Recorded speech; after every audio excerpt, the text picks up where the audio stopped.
out in a clear fashion where people can understand what the messaging is. This is about a message of peace and working together within our city. We have a great city. We have great residents therein, but definitely we need a spirit of calm, a prayer for peace, and we need our partners to be able to help us with that. And so I'm going to turn it over to Bishop Christopher Martin to be able to have words and some other clergy members to be able to speak to the initiative in which they are here for today. Bishop. Good morning, everyone. Today, several members of the clergy have gathered today with a common theme and a common purpose. And that common theme and purpose is unity for our entire city. As our mayor has said, we have watched many things transpire in our city in the last several weeks. And as men who represent churches and represent families and represent people and represent the voice of God in this city, we're asking for everyone to remember that Flint is always better when we're together. Flint strong is our motto and is how we should live and how we should function. We're asking the community as well as all of our elected officials to remember our safe and clean summer and programs that we have that benefit children and that benefit families, and that we can please lower the temperature in our city and make sure that we propel a system of unity and one voice. As we watch the news and we look around and we can see unrest in so many places, it is our prayer as men of clergy that our city would be one of peace and unity and strength. As we prepare to embark on the summer, I want Flintstone to remember back to the bricks. I want you to remember the Crim Festival of Races. I want you to remember all of the wonderful things that we do so well as a city, the resilience we have as a people, and our ability to work together and support and pray for Flint's finest, our men in blue who work hard to protect our streets, our leaders who are elected in this city, whether it be council, whether it be our mayor, whether it be any person in our school board. We must collectively work together for peace and unity. As we go through this budget season, we're asking for togetherness, unity, and strength. Let's make sure that we come together, that no person be lost, that no one have to go without employment, but that we all remember that we're all Flintstones and that we're all Flint strong. We can get a lot of things done even with our children. When you look at the summer youth job initiative that our mayor has launched, it's important for all of us as churches and individuals and community members to get behind our young people, to make sure that we are voices and advocates for them to be employed this summer and to be involved, to work with our municipalities to make sure that our children have activities and things that they have to work together and to aid our police in making sure that our cities are safe this summer. I want to remind this community that there were many middle school students who participated in the CBI and PI peer mediation program. That was a collective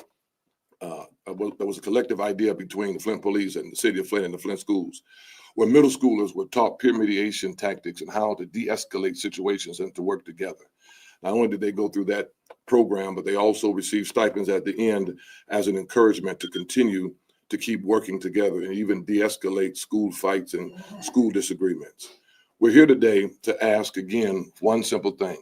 Let us lower the temperature in our community and totally work together to support one another. If we do that, then I'm sure that we will have peace in our city, unity and strength, and we will all be Flint strong. I want to thank the media for coming today. Pastor Pettigrew is going to make some final remarks of the St. Paul Missionary Baptist Church. And if you have questions for any of us, you may feel free to ask any pastor. Some pastors may decline comment, but we will take questions after Pastor Pettigrew has spoken. Good morning. On behalf of the pastor, we want to thank you, Mayor, for allowing us to come together in unity. You know, we speak about that in the Bible. We should come together. The time that we need to do this is now. This is nothing old. This has been going on for some time now. We need to come together and stick together because there's a lot of things that are going on in our city, but this is a great city. And by Mayor giving us the opportunity to come together as a team, we can do this.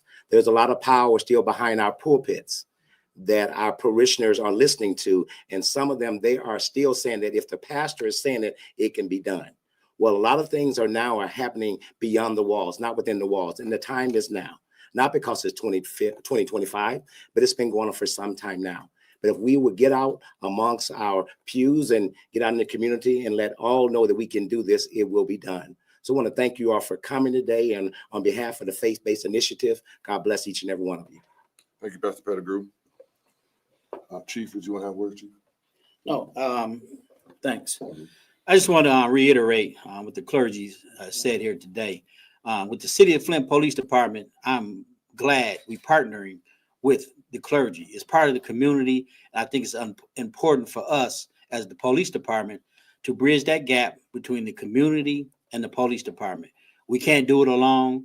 That's why I'm glad to have this partnership with the clergy. It's 100% positive, and I support it 100%. Thank you, Chief. These partnerships are very important as we move forward, and we're very serious about what we're saying today. And this is not just us offering lip service to the community. These men here are committed to truth, and we're committed to making sure that our parishioners and all the members of the city of Flint know the truth, and that peace can be the end goal, unity and coming together as a strong community. So, of course, we have to be supportive of those who represent us in government, as well as those who risk their lives every day to make sure that we are all kept safe as a city. So this partnership is real, and we're going to do everything we can to make sure that we are out there in the streets being a positive voice and a positive influence for all of the residents in the city of Flint. With that being said, are there any questions? What's the main impetus behind this call? Is it the political violence we saw last week on the streets Sunday before and last Monday? Is it, just violence in the city that we see, unfortunately, where people get killed? Or is it related possibly to the protests like we're seeing in LA, where people are angry about other things? I mean, is it one particular thing, or is it everything that you're worried about? I think it's a culmination of events that we're seeing throughout our entire nation. Cities right now are grappling with protests. They are grappling with misinformation. They're grappling with unrest. And in so many words, they're grappling with a sense of what could be viewed as hopelessness or helplessness. Flint people are resilient. And we have seen in the last few weeks where many things have transpired. And this community has to make sure that we send the right message, which is a message of unity. We can all disagree, but we don't have to disconnect. And so the clergy are here today just to ask the community to stay connected. Remember our strength. Remember that we are Flint strong. And so you don't let something get to a place where it's irreparable. You come in and you give support and you lend yourself to healing something that could just be sick but not terminally ill. And so what we're here today is to say that we all can work together. This is not aimed at one situation. This is aimed at making sure that Flint stays strong together. Any other pastor want to add to that? No. Okay. Do you want to say something, Pastor Harris? Well, I just want to say that You can come to the mic. I was at the city council meeting last night, and we're not here to do this. We're here to do this. Yeah.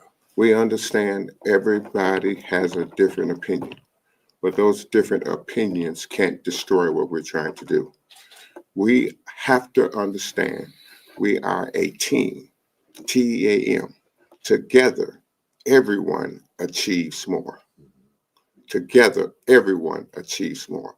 I'm not worried about being the head honcho. Nobody up here is worried about being in charge. All we're saying is let's come together for the greater good. And there is an aspect for those who say, preachers, what can they do? There is a spiritual aspect to this protest as well. You can protest, you can talk about the issues, but there's also a spiritual connotation that can't be overlooked. And I believe that with God, all things are possible. I'm not your enemy. I want to be your friend. Let's make Flint a better and safer place for everybody. Thank you, Pastor Harris. All right. Are there any more questions for us? Yes.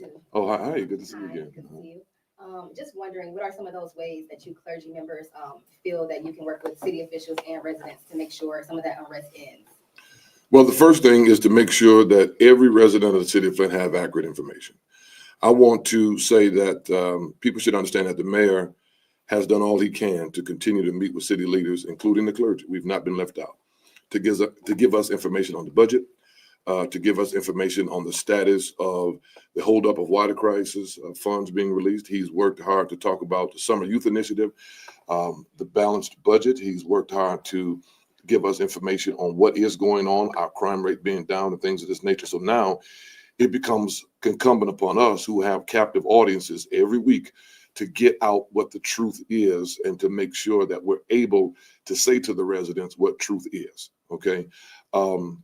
If a person gives you facts and figures and paperwork, then we ought to be able to be ambassadors to that. Now, everybody has a voice, everybody has an opinion, and that's fine.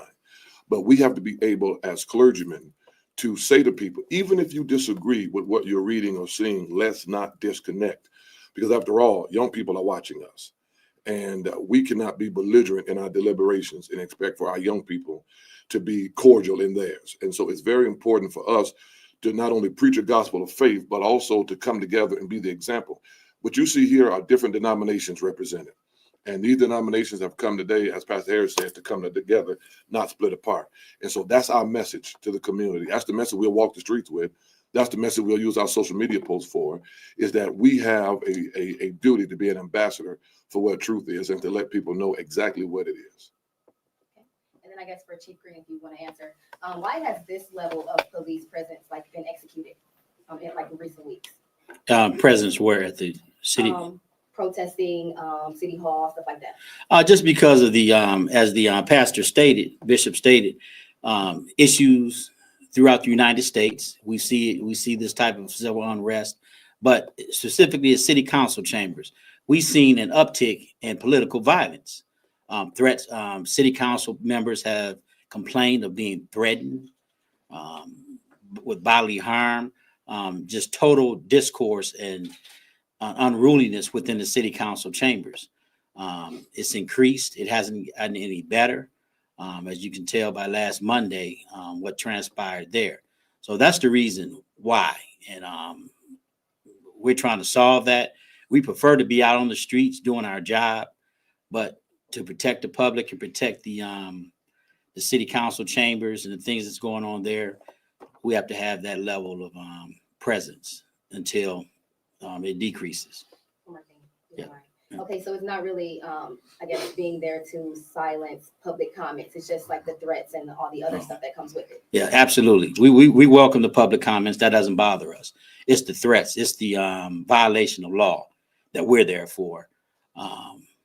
Different opinions and things of that nature. We have no interest in that. We're there to, to interrupt disturbance of the peace within those chambers, and to protect, city council members, all city council members, and those that are attending those meetings. But as far as the disagreements, as far as political disagreements, we have no say in that, and we have no interest in it. Go ahead. I also have a question for Chief Green. Obviously, some city council members and even members of the public have said that they feel like the police here are being weaponized against the public.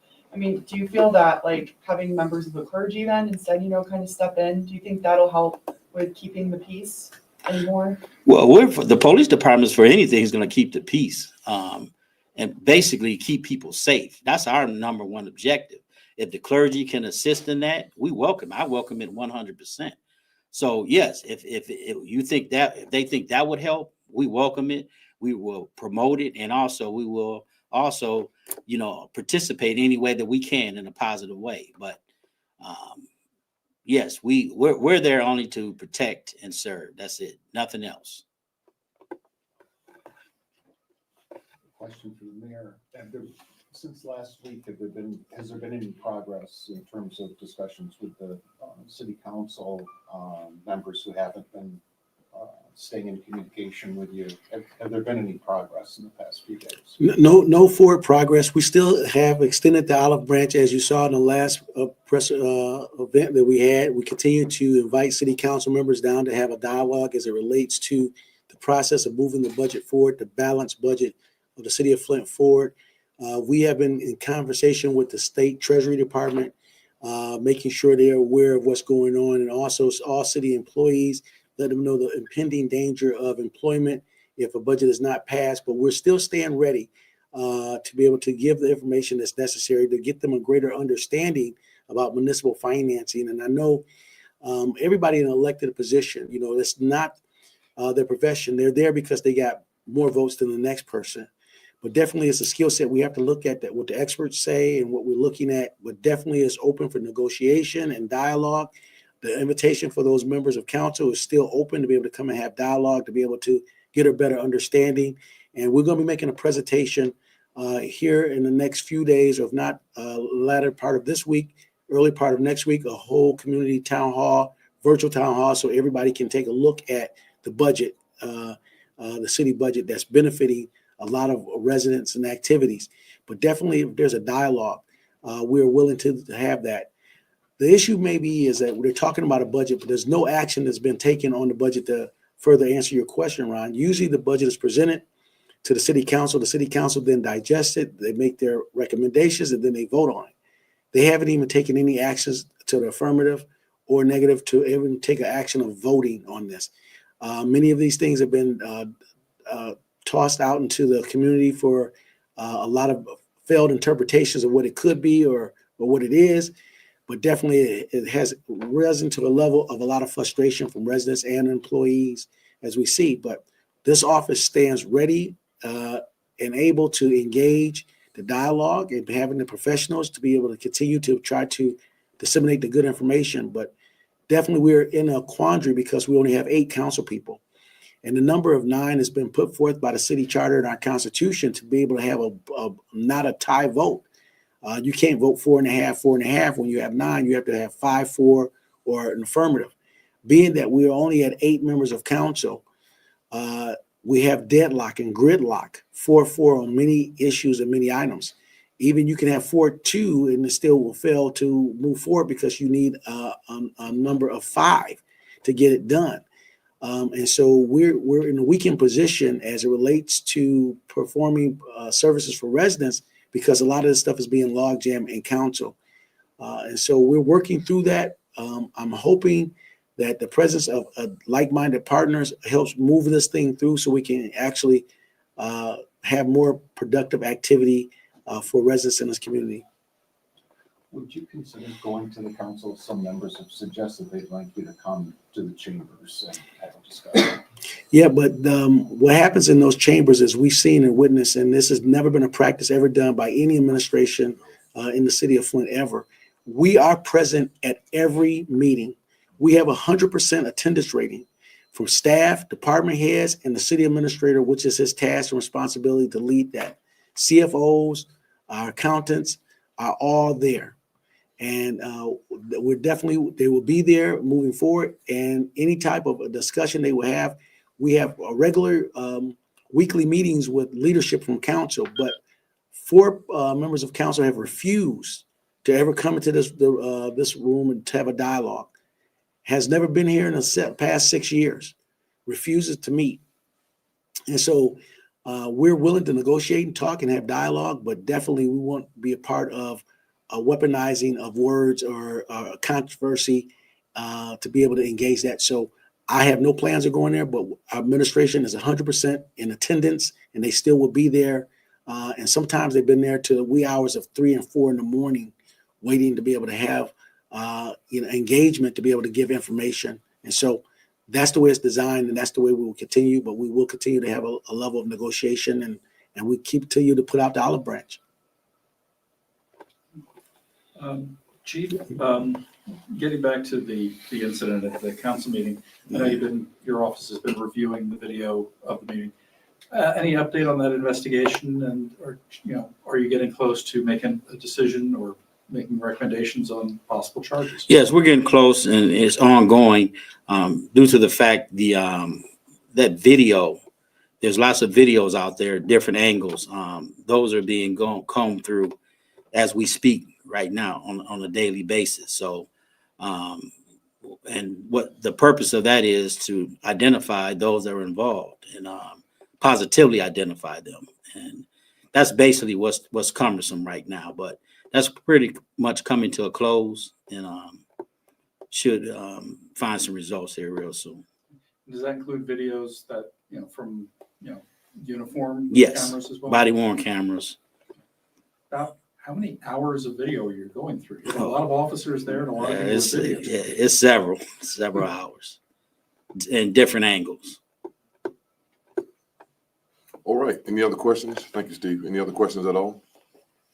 All right, none. I want to thank you all for coming, and I want to appreciate the mayor and our police chief and all of those that we partner with here at the city for including and continuing to include the clergy in our community so that we can be and have a positive impact. Thank you all for coming. Thank you, Chief. Yeah.